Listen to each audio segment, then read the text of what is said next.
Good morning class. जय श्री श्याम। हमारा chapter जो थर्ड है वो कंप्लीट हो चुका है और आज हम इसके क्वेश्चन आंसर्स देखेंगे। फर्स्ट क्वेश्चन आपका है, संभवतः आपने नर्सरी कक्षा में निम्नलिखित पंक्तियाँ पढ़ी होंगी। Baa baa black sheep, have you any wool, Mary had a little lamb whose fleece was white as snow. ठीक है, ये पोइम है जो कि आपने छोटी क्लासेस में पढ़ी हैं। ऊपर लिखी पंक्तियों के आधार पर आपको बताना है कि ब्लैक शिप यानी काली जो भेड़ है, इसके किन भागों से ऊन प्राप्त होती है। काली भेड़ जो होती है उसके बालों से, ध्यान रखना, ब्लैक शिप के किस भाग, जो कौन से भाग होते हैं इनसे ऊन प्राप्त होती है।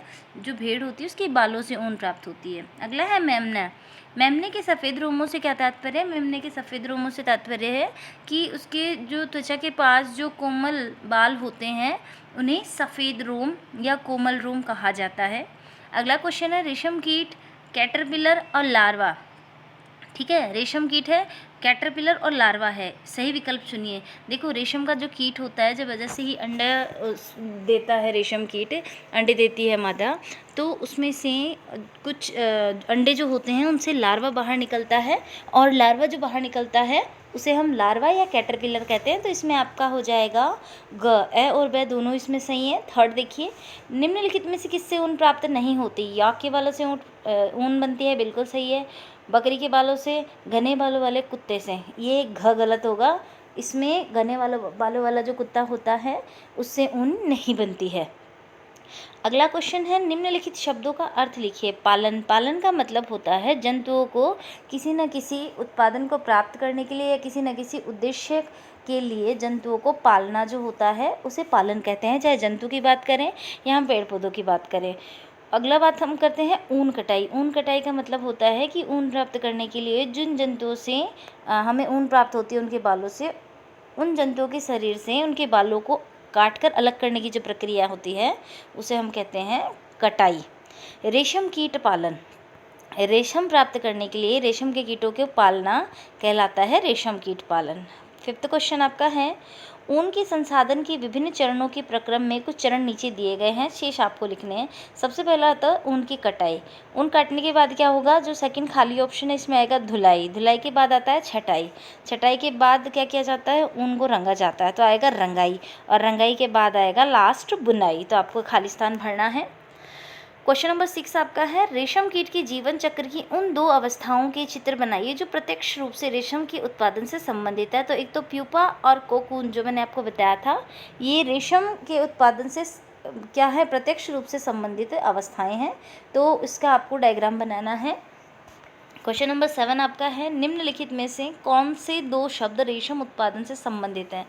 तो यहाँ पे कुछ शब्द दे रखे हैं और इनमें से कोई दो शब्द ही ऐसे हैं जो कि रेशम उत्पादन से संबंधित है।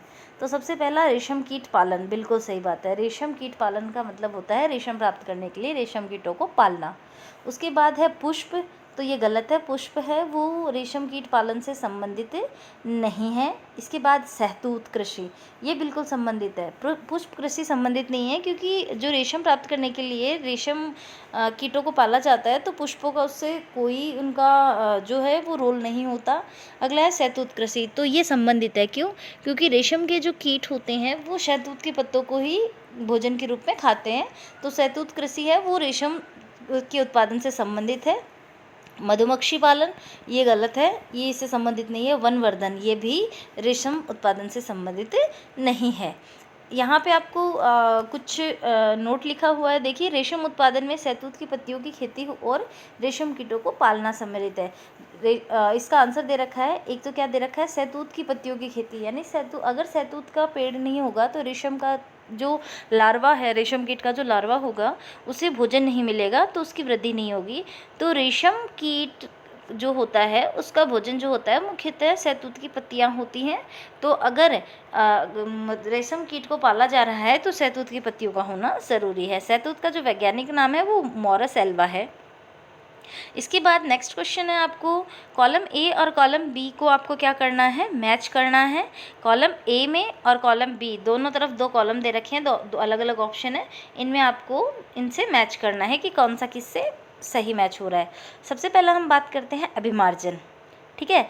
अभिमार्जन जो होगा रेशम फाइबर उत्पन्न करता है, बिल्कुल नहीं। ऊन देने वाला जंतु है क्या, बिल्कुल नहीं। रेशम कीट का भोजन है, बिल्कुल नहीं। रिलिंग, बिल्कुल नहीं। तो फिफ्थ देखिए, काटी गई ऊन की सफाई, बिल्कुल सही है। तो कॉलम ए जो है अभिमार्जन संबंधित है, काटी गई ऊन की जो सफाई होती है वो इससे संबंधित है। सेकंड आपका है सहतूत की पत्तियाँ।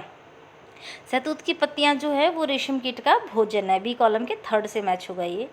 आपका थर्ड आ रहा है याक। याक क्या है, याक ऊन देने वाला जंतु है, कॉलम बी का जो सेकंड है इससे मैच होगा।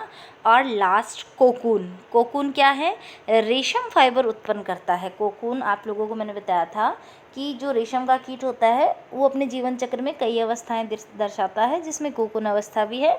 और ये किससे संबंधित है, ये है रेशम फाइबर उत्पन्न करता है। तो ये कॉलम ए का जो फोर्थ है वो कॉलम बी के फर्स्ट से मैच करता है। इसके बाद क्वेश्चन नंबर 9 आपको दे रखा है। आप लोग न्यूज़पेपर पढ़ते हो, न्यूज़पेपर में इस तरह से जो वर्क पहेली आती है, आप लोगों में से अधिकतर जो बच्चे हैं वो इसको पूरा करते हैं। यहाँ पे आपको दे रखा है, ऑप्शन दे रखे हैं जिसमें से आपको शब्द चुनने हैं और इसमें लिखने हैं। इस पाठ पर आधारित एक वर्ग पहेली दी गई है। रिक्त स्थानों को अक्षरों में भरने के संकेतों का उपयोग करिए जो अक्षर को पूरा करते हैं। देखो सबसे पहले सीधे, कर्तित ऊन को अच्छी तरह धोने का प्रक्रम। जो काटी हुई ऊन है उसे अच्छे से धोने का प्रक्रम क्या कहलाता है, धुलाई। ठीक है, या अभिमार्जन आप लिख सकते हो, यहाँ पे आएगा ऑप्शन क्योंकि 4 दे रखे ना, अभिमार्जन। थर्ड है एक प्रकार का जंतव रेशा, रेशम। जंतु रेशा कौन सा हो गया, रेशम।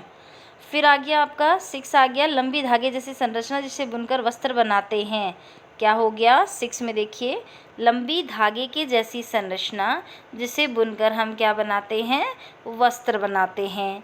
तो आपको 6 में लिखना है। अब इसमें देखिए आपको करना क्या है, एक तो सीधे और एक दे रखा है ऊपर से नीचे। तो सबसे पहले आपको क्या करना है, सीधे क्रम में जो शब्द आ रहे हैं वो लिखने हैं। ऊपर से नीचे में आपको क्या करना है, इनको भी देखना है। देखिए फर्स्ट देखिए, इससे बुने वस्त्र शरीर को गर्म रखते हैं। किससे बने वस्त्र, देखिए इसमें ऊन, हमने 2 में क्या किया था, कर्तित ऊन को अच्छी तरह से धोने का प्रक्रम क्या कहलाता है, अभिमार्जन।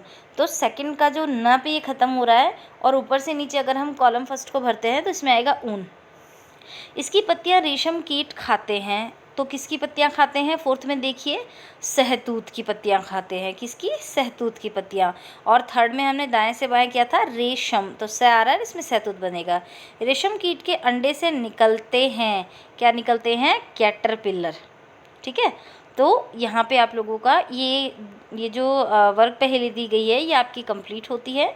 आज आपको क्या करना है होमवर्क में, आज आपको question number first, question number second, third, question number fourth and last question number 5th, यानी 1 to 5th आज आप लोगों को होमवर्क में करना है। और अगर किसी क्वेश्चन में प्रॉब्लम हो तो आप क्वेश्चन मेरे से पूछ सकते हैं। Thank you.